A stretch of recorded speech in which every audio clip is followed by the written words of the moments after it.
Good morning বন্ধুরা, দেখো আমি তোমাদের সামনে আজকে একটা নতুন ব্লগ নিয়ে চলে এসেছি।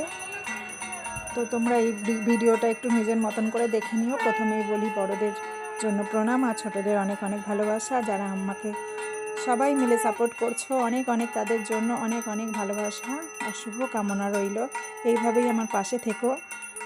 আমিও আমার যতটা সম্ভব হবে আমি সবার পাশে থাকবো, আছি। আর তোমরা দেখো, এটা আমাদের সরস্বতী পুজোর দিনের সকালের ভিডিওটা ছিল।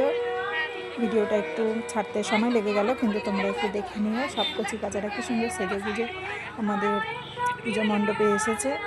দেখো সবাই মিলে পুষ্পাঞ্জলি দিচ্ছে। আর ওই দেখো পুচকে সোনাটা কি সুন্দর কাসর বাজাচ্ছে। তারপরে পুজো সম্পূর্ণ হয়ে গেছে আমাদের মোটামুটি। এরপরে আমাদের পতাকা উত্তোলন হবে। যতই যা হোক 23শে জানুয়ারি আমাদের সরস্বতী পুজো পড়েছিল, সেখানে তো আমাদের 23শে জানুয়ারিটা তো ভুলে গেলে হবে না। তার পাশেই আমাদের পতাকা উত্তোলন হচ্ছিল নেতাজির জন্মদিন উপলক্ষে।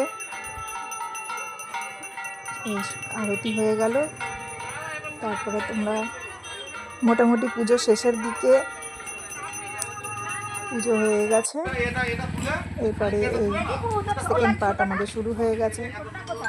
পতাকা তোলার জন্য সব জোগাড়জাটি চলছে, মোটামুটি সাজগোজ সব হয়ে গেছে। আমাদের পতাকা কত বেরোবে না পতাকা বাঁধা শুরু হয়ে গেছে। তো আমরা সবাই মিলে একবার বলতেই পারি বন্দে মাতারাম।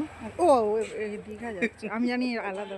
এই ছোট্ট একটা এখানে অনুষ্ঠান হয়ে আমাদের এখানের পর্ব শেষ হলো। তোমরা প্লিজ ভিডিওটা মনের মতন করে একটু দেখে নিও, নিজের মতন করে আর কি।